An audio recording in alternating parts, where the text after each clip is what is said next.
Yeah, hi, this is Mark from LongOutWatch.com. I'm joined again by Barry Cohen of PROTEK, formerly of Luminox. Barry, how you doing? Hey, I'm doing great, Mark. Good to be back with you. I enjoyed our prior conversations, and thankfully, some of the comments, in fact, most of the comments were very positive. So maybe we can have Yeah, another good conversation. most of my viewers are very kind, and I don't get many trolls, so that's kind of a good thing. In case people didn't watch the first one, Barry, one of the original founders of the Luminox brand, recently started another brand that we carry in the store called PROTEK. It is a tritium watch.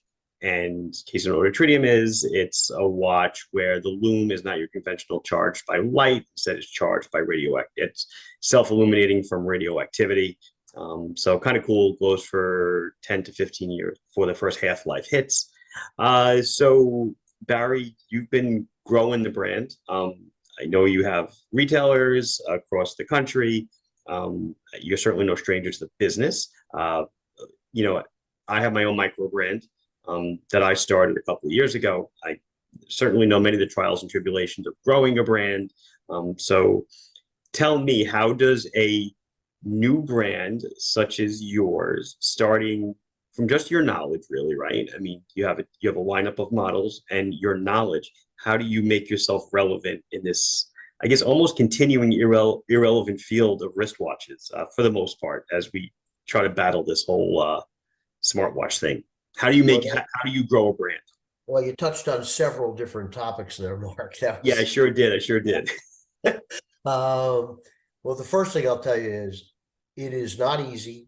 It is way more difficult than it ever was in the past. I'm not going to dive too deep into why, but the Hmm. crux of it, I'll just give you the groundwork there. The crux of it, in my opinion, it all began with conglomeration of retail stores.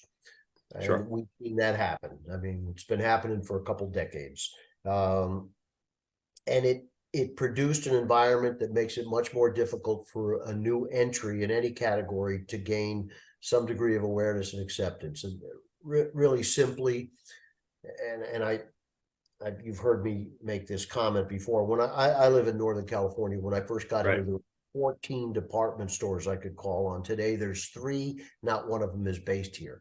So that indicates what I'm talking about, Right. conglomeration. What ended up happening is the stores that remained became stronger because there was less competition. Right. Uh, in the old days, one of the, say, 14 that I mentioned could say, well, I want my department to look different. I'm going to buy this stuff that they don't have, and I'll create a signature, my own look. Those Right. days are gone. It's cookie cutter merchandise in retailers today. You can Sure. be blindfolded, taken into a store, take the blindfold off. If you don't see the store name, it's the same They set all of look the goods. same. Yeah, It's the absolutely. same goods. And so, and the net loser in all this, by the way, is the consumer, Sure. because You they lose see choice, you lose everything. they lose a great deal of choice. And as these stores got more powerful, uh, they don't have what I would call accountability. They don't take their own markdowns anymore. That Hmm. stuff gets foisted back to the resource. Well, the Right. resource doesn't want to go out of business, so the resource accounts for that in their price structure. The net result is you, many instances, getting a lesser product and less assortment to choose. Hmm. So I would tell you, it's not a better world for the consumer. Right. The way things have changed, though, is in the old days, you'd get into a store, you'd see if you get some traction, some people like it, you start to grow from there. In Right. today's world, you have to get people to like you first. And that's kind of ties into the whole social media phenomenon and Right. awareness that way. Well, is there So, a push for you to get the brand into physical stores, or are you mostly gonna shoot for the online route? well, listen, I'm an old school dinosaur. I So know, and I want people to know that when you say call on stores, you probably used to go with a briefcase and with your samples and walk around and try to sell your wares, like the exactly. forward rush sales. So yeah, exactly. So I come from the school of wanting to be in retail stores. So of course I want to be in stores. Hmm. Look, if you're able to get into stores, it just gives you that many more tentacles out to the market where the consumer can encounter your product and discover it and see if they Right. love it. So of course you want to be in those doors. But as I said, the world's changed. First, today, and I've tried, believe me, and we're in a couple dozen, but we're not in a couple hundred, and that's what we need Right. to be. But so today it's become, you got to get some awareness with consumers directly. You got to sell to consumers directly. Now, the benefit of doing that, of course, is you eliminate the store's margin, so you're capturing more margin. Right. But you don't have as much outreach because there's not as much of it being seen, across the country in a wide range of retailers. Right. Anyway, that's a changing dynamic. We got to live with it. Frankly, I marvel at the great job you've done, because you've built a great business really without chasing a lot of retailers. Well, I've been chasing, but I mean, I chased the business. I chased customers for 20 years, or until I launched my own brand, 17 years. So I kind of already had a large consumer market at my disposal to, as you would say, show my wares to. Yeah. But whereas I guess you have an infrastructure of retailers you've dealt with in the past, but most of them either are probably out of business or are no longer in industry. Yeah, and again, it still comes back to, well, I don't have people coming in asking for it. Well, it's Right. new. Of course you don't. Right, because Again, no one's heard of it. right. So we're doing the best we can to create some awareness. And look, all that being said, Yeah. it has not and never will impact what we're creating. Okay. And what we have created. Quality's job one.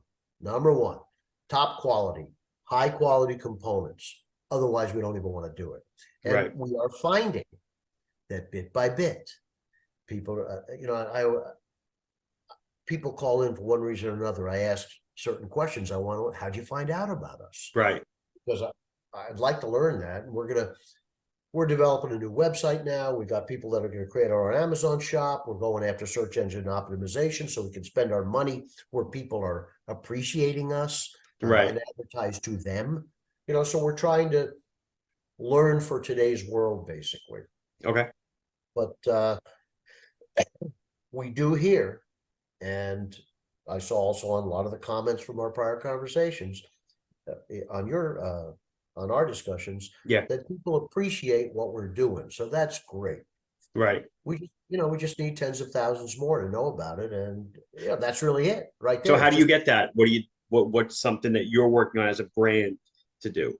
Well, I'm spending some money on some marketing now instead of, traipsing all over the place to do trade shows and the costs that are involved there, because trade shows have gone down ever since the pandemic. For sure. So we're spending some more money on digital. We're spending money on banners. We're spending, just trying to create. And of course, we do some print ads, of course.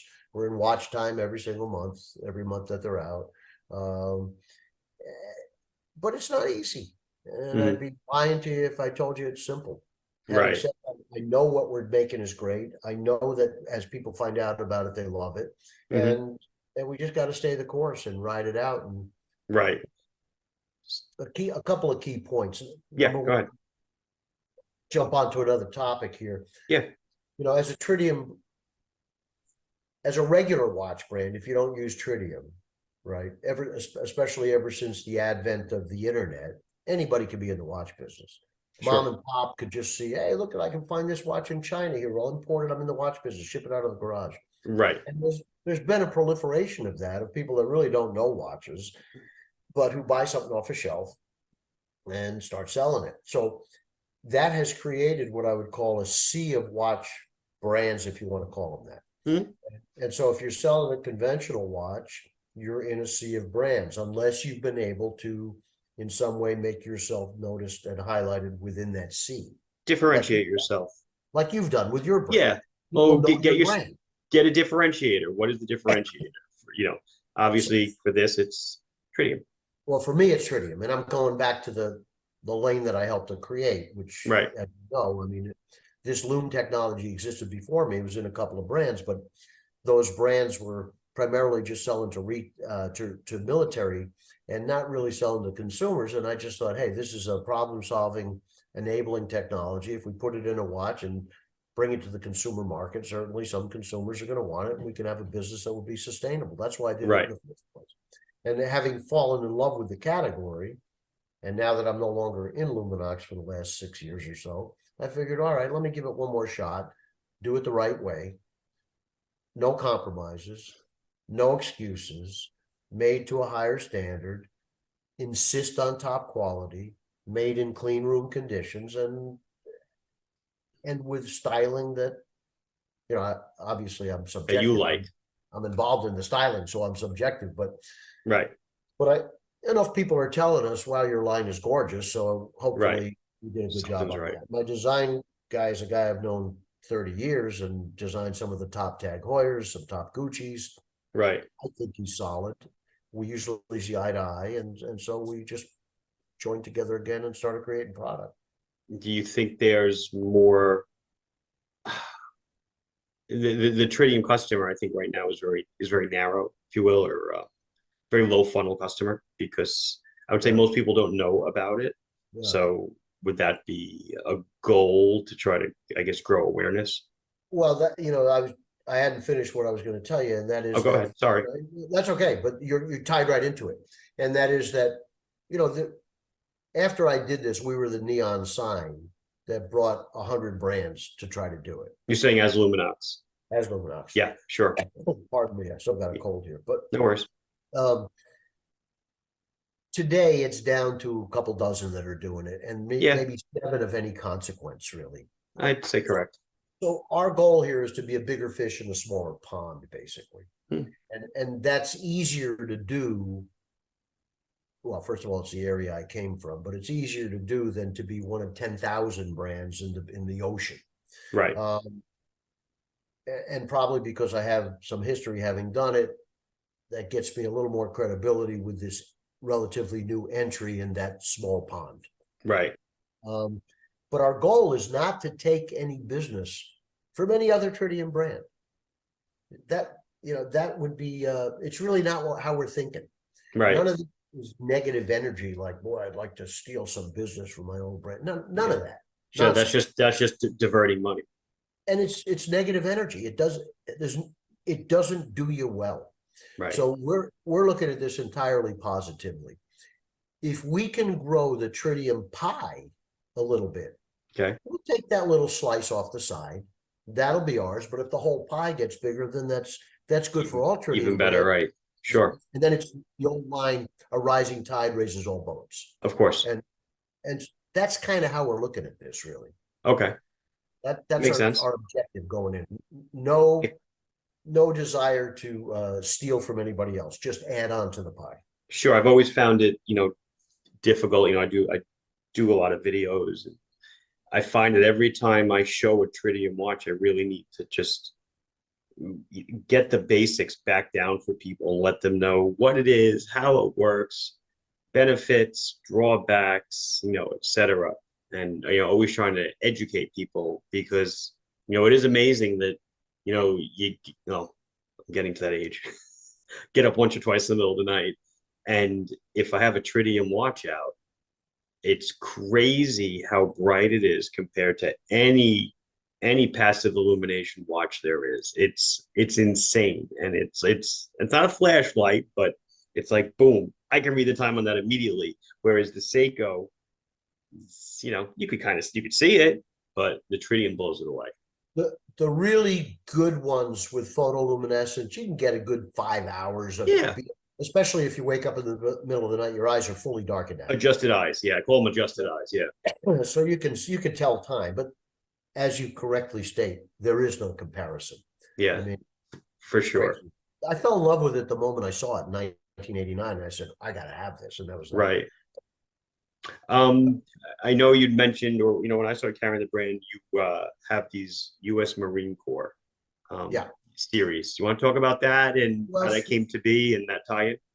Sure, I do want to jump on that, but do you mind if I touch on something else first, because that relates to it's your interview, man. Go ahead. Well, it's a discussion, not an interview, but it relates to the difficulty of starting, like you brought up. Oh yeah, sure. The brand. Listen, I don't think any one person builds a brand. I think it takes team, and I just to correct or set the record straight, because a lot of times I get the credit for Luminox. Yeah. First of all, I had a co-founder. His name was Richard Timbo. We were an excellent team together. I got a lot of credit because when I went on to other partners, they really just wanted to mention me, but I wasn't fighting it because they controlled everything. But now that I'm doing it again, I want to be open about this. Right. Richard was a key element. We would have never had the success we had without Richard. We worked very well together. His wife, Bridget, was instrumentally involved in the beginning, handling some of the logistics and operations and shipping. We had a great sales manager in Tony Alifi. T-Mobile, we called Tony T-Mobile because he was on the road every day. This guy was constantly banging on doors, like the old school we talked about, banging on doors. And then there were other key players. A fellow named Max Robertson joined us. He was probably the single most important employee we had in the history of that brand globally. He was just, a Marine with that can-do ethic. Let's just get it done. There was never a can. And when Richard wanted to exit the business, my mistake was not buying him out. I should have. I'd already built a brand. But I brought these other guys in to buy him out. And so there was a transition. Max stayed with us.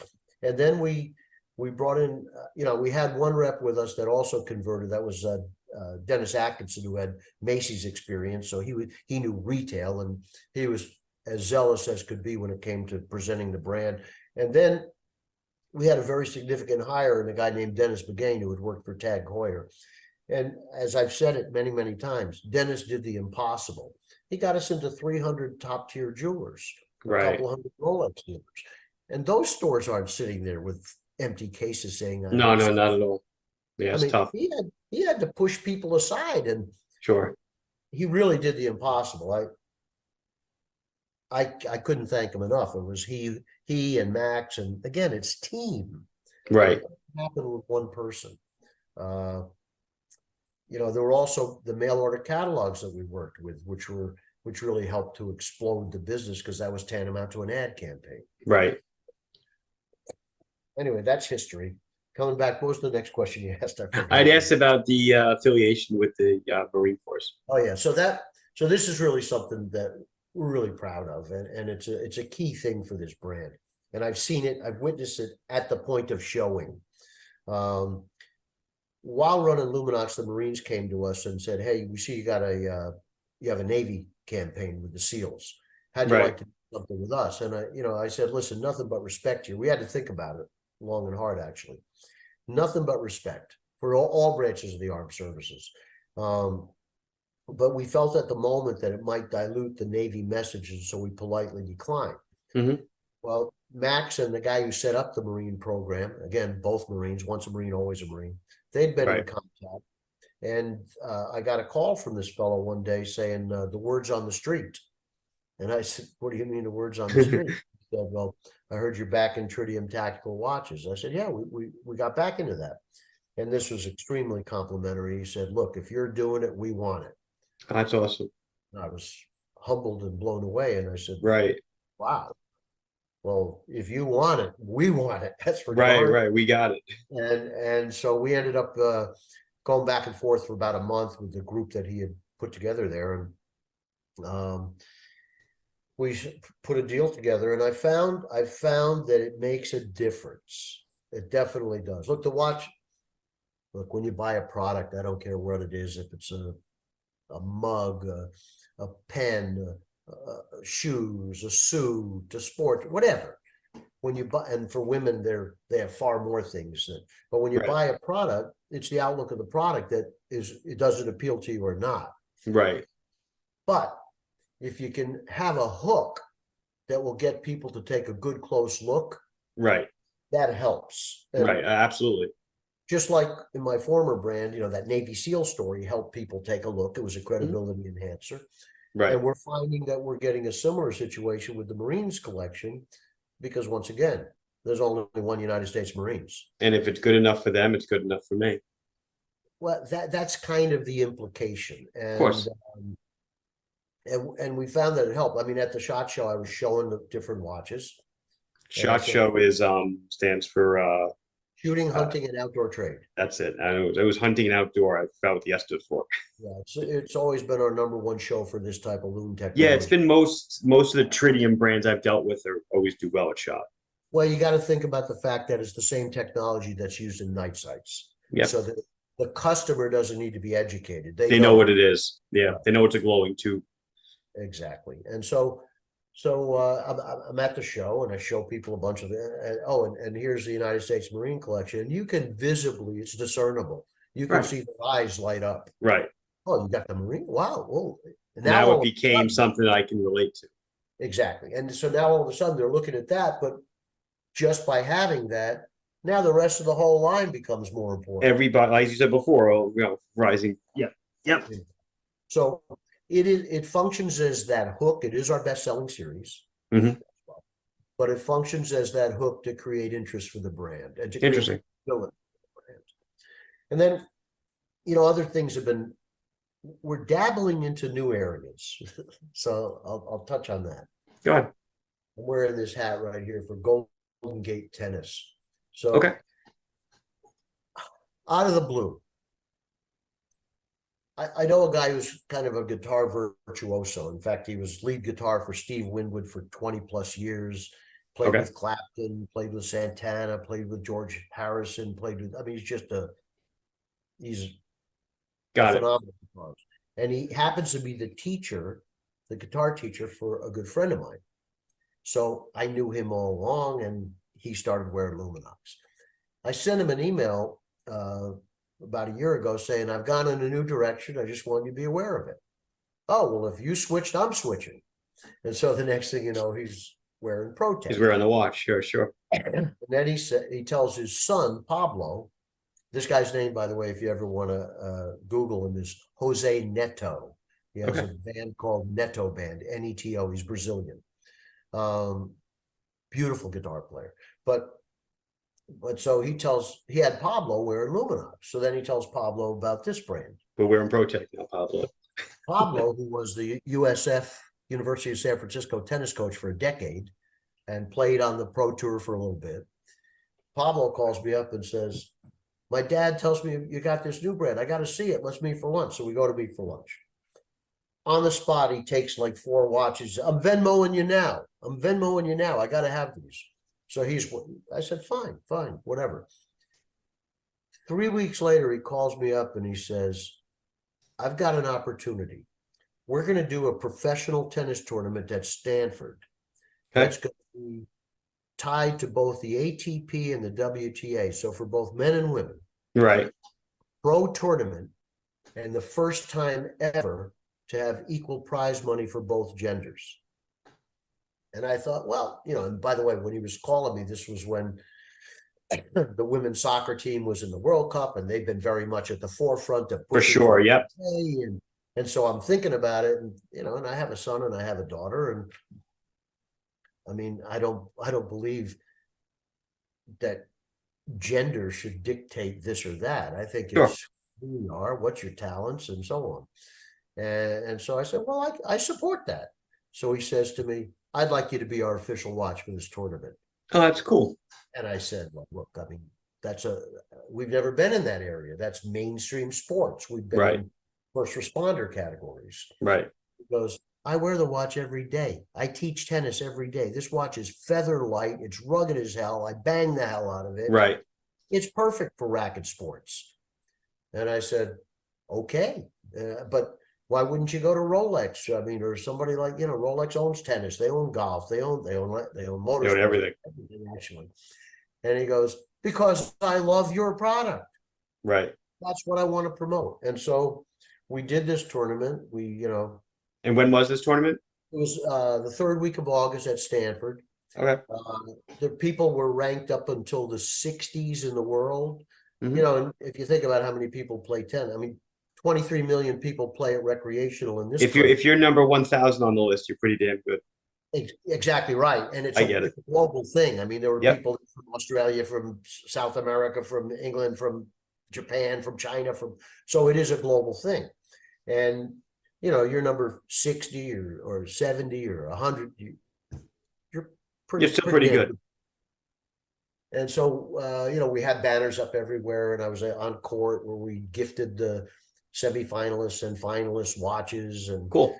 they're, supposedly spreading the gospel on their social feeds and so forth. And anyway, I don't really have time to chase this market segment. Right. But this guy Pablo said, I want this market segment. Right. Well, it seemed to chase you. He's in that world. And I Right. said, okay. And he says, and I want pickleball too. And I said, you can have all racket sports. Take badminton, take them all. I don't care. It's a whole Right, new right, area. right. Now, pickleball's kind of important though. There's 33 million Americans playing pickleball right now, more than tennis. Mm-hmm. I don't know if have you ever played this game?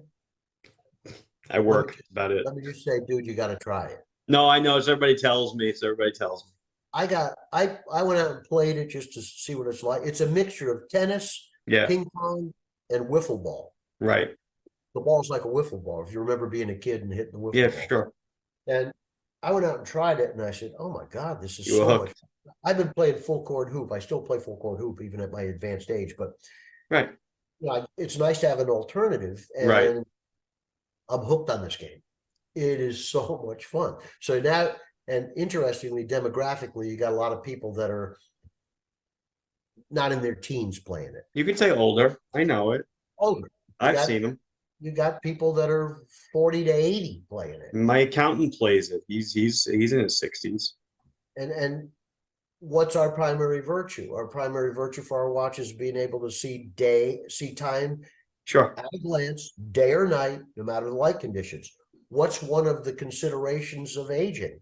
Diminishing eyesight. Sure. So it seems like a good fit there. Right. And so we did that. And then he brought in a pro, a guy that's ranked, I think, 70 in the world. He's now part of the team. Got it. Brought in what do we need? Exposures, like what we started talking about. How do we get exposure? Right. Brought in guys that own this company called Tennis Spin. Okay. And they have 2 million followers. And they put out a video a day. Excuse me, 200,000 followers. I'm sorry, big difference. They put out a video a day. And 2,000 people hit that video every day, and they're chomping at the bit to be the first one to get it for some reason. You don't know why. Yeah. So I'm doing an on-air thing with them next week with Pablo and them, and 200,000 people will get to hear about PROTEK as a racket sport. Excellent. Excellent. So that's what I'm calling an affiliation, an association, a partnership. Others. And by the way, we're in the midst of doing a new website. I think. I want to actually just you just hit on something that really just sparks on my brain. So, U.S. Marine Corps, that's like a licensing deal, right? That is a license program. Okay, so but the tennis thing, that's an affiliate. You call that an affiliation? That's an affiliation, a partnership, an association. Love it. Okay, great. Okay, continue. Sorry. And our website that's being developed now should be out in about 3-4 weeks. Been there. Yeah, I've done this before. I've done this a couple of times. That's going to be completely different. It's not going to be one long landing page. It's going to be organized with pages. So one of the pages will be what people are saying. Right. So because we have a list of comments from people when they've sent me these. I said, do you mind if I put that in this section? Oh, I love those. Those are my favorites. I love when I get pictures from people using the product. And well, I love reading the comments after we spoke, because it says people, are engaging. Especially when they care to actually say something. Usually people say something when something's hard, when something's bad. Yeah, and you know what? Even if it's negative, there were a couple comments that came across that were not glowing, but they weren't really negative. But I tried to address them to explain something. Sure. If I can. So anyway, we'll have this what people are saying section. We'll have this affiliations and associations page. And so that's one, but I'll mention another one. Out of the blue, I was contacted by Blue Marble Exploration. This guy's name is Guillermo Sonline. Now, I worked with him in the past at Luminox on another submarine expedition project that he was working on. So now Blue Marble is going to do submarine dives to 650 feet in a hole in the Bahamas. Yeah, the deep hole or the blue hole. Yeah. Yeah, I think that's what it's called. I know what that is. Right. I mean, I'm getting a little confused. That's okay. Getting over COVID, I'm a little foggy, but no worries, doing fine. But yeah, that's what it is. And there's going to be submersible, and it's going to be exploration, and so it's a chance for us to tie to something in science, Yeah, which we wanted. Just it's continuing to round the brand out, I get not it. just first responders. Right. Although that's the center of our bullseye. Right, but you've got your first responders, you got your sports players, you got your technology, you got your science exploration people, you got your Okay, so hunters. so you know that I've made the official watches of the Hawaiian Lifeguards, Yes, and you know separate brand. it's a separate brand. Yes, when people know Although we're going to make a Hawaiian Lifeguard that watch in version ProTek. makes sense. But some of these lifeguards, a couple of them are, Hawaii's different, right? They play football, they play basketball, they play baseball, they play soccer, but they focus on the water. The water, ocean. Well, they're surrounded by water. Sure. Outward canoeing, surfing, stand-up paddling. This is their world. And a couple of these lifeguards are literally living legends over there. There's two Waterman Awards in Hawaii. It's the most prestigious thing you can get. Mhm. One of them is the Eddie, which is the Quicksilver Award, and the other one is the Duke Kahanamoku. And he was an Olympian I swimmer remember. I know the name. and was one of the There's a early. there's a restaurant named after him called Duke's. That's correct. It was one of I've been there. early proponents of surfing that helped surfing catch on, that came to Yeah. Anyway, there's only 3 people that have won both of those awards. Hmm. 2 of them are these legends that helped me create the Hawaiian Lifeguard Oh, watch, cool. which is Brian Keolana and Archie Kalepa. And Brian was responsible for creating the protocols that are used in ocean lifeguarding around the world today. I mean, he was the one who first said, hey, we can't swim onto a 50-foot wave, but we could use a jet ski to get you on it. Well, if we Right. could do that, let's use the jet ski to expedite rescue. Right. They were the first ones doing that. Then he invented the tow sled that they pull behind, Mhm. so they get to someone in danger, get them up on the sled and get them the hell out of danger like Right. that. That today is the way ocean lifeguarding is done, and they created the protocols. Got it. Now, these 2 guys, along with 2 others, started a business called iWaterman. Hmm. I like in the letter I. Yeah, like iPhone, Got it. iWaterman. Actually, it's a small I and uppercase. Yeah, big waterman. Yeah. And so this business trains U.S. military and U.S. special forces on expediting ocean rescue year round. Got it. And these guys, I mean, including like Navy SEALs, right? So you're saying, wait a second, lifeguards are training Navy SEALs? Hmm. I Yeah, don't doubt as it. happens they are. When Sure. I just told you I was at the SHOT Show when I had a meeting with a guy from Virginia in the Navy SEALs. And he wasn't a young guy. He was like management, he was in his 40s or whatever. And I had shown him ProTek, and I said, while you're here, you want to see Hawaiian Lifeguard? Yeah. All right. So I showed it to him.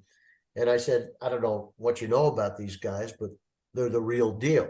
They're Right. experts at expediting ocean rescue. In fact, they train and blah, blah, blah. He goes, you don't have to tell me. I've sent dozens of my guys there. Oh, wow. Those guys are the real deal. And That's so cool. now we have this affiliation with iWaterman as well, where Very they're nice. recommended watch, and they're going to be on our website and we'll be on their website. And it's just about, I guess you call it cross-pollination. Cross-pollination, almost collaboration, but yeah. It can't hurt. It's just No. that much more exposure, and it adds credibility for us. Yeah. And We've got just a few minutes if you want to add anything else. well, the last thing, I guess one more thing. I'm sorry I waxed on a little too much there. Too much That's energy. okay. I'm used to it by now. I took this Dayquil. It's got me all charged up here. But but something just happened that's pretty cool. A friend of mine who has been touting our brand knows a lot of influential people. So he spoke to this gentleman who's creating a TV show called Homestead. Hmm. And this guy is a pretty wealthy guy. He's the writer, the producer of this TV show. And he presented ProTek to him. And the guy said, well, it fits what we're doing perfectly. Right. So our watches will now be on all the main characters in this TV show called Homestead, including the lead. That's And the awesome. lead is Neil McDonough, who you've seen in Band of Brothers. He's been in Yellowstone. He's been in a lot of stuff. Some of the Okay. Marvels. He's a very recognizable guy. White hair, blue eyes. Very. When you see him, you can't miss him. You know, Yeah. And so the other day, there was a little video that went out from Jason Orvis, who is the guy doing the movie, where he was interviewing this writer and that writer and so on. And I sent it to a buddy of mine I went to college with, who's in the film industry. And he sent me back. He goes, "I'm doing a movie with Neil in March. oh wow, And is there anything you want me? Can I help?" I said, "Yeah, just tell him we're old buds and give him warm fuzzies, and that's that." And so one thing led to another, and now we're going to have some discussions with Neil about maybe getting involved in our brand as well. that's awesome. Top product placement. And that's kind of the interesting thing. The reason I wanted to do this, Mark, is this is a new paradigm in product placement. So if you've seen shows like Succession or Downton Abbey or any of these Peaky Blinders, after the show, they sometimes have a 5-minute segment where the writers are talking about what happened in the story arc, what you can think is coming for the future, what different characters. They're doing that, but with a new angle.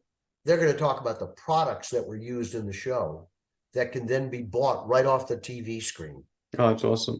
And so this is what really appealed to me, to test a new paradigm, Right.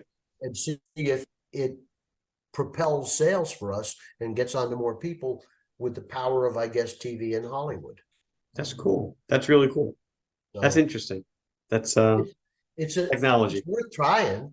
Of course. Of And course. You know, something that I wrote down as you were talking before. So we started off the conversation talking about how do you grow the brand in today's market. With you, it's clearly you have so many connections in your life that you've made over the past, I don't know, I don't want to say how many decades it's been, but too you many. know so many people. And by happenstance and by grit and sweat, it seems like you're making things happen. And that's awesome.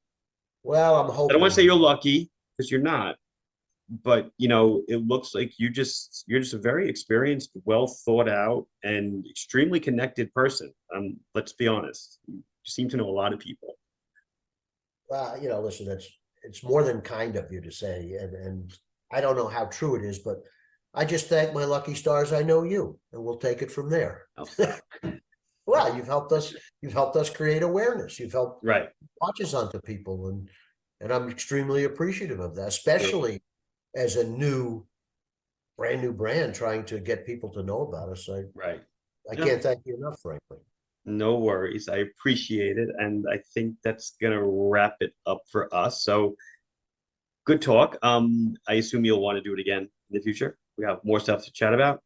I always enjoy talking to you, Mark, and as long as your audience doesn't mind it and doesn't get, to the point where they say, "I've had enough of this clown," then Nah, I'll never. gladly do it with you. Just keep innovating and keep doing cool stuff. All right. Mark, thanks so much. All Always a right, be pleasure. good. Thanks, Barry.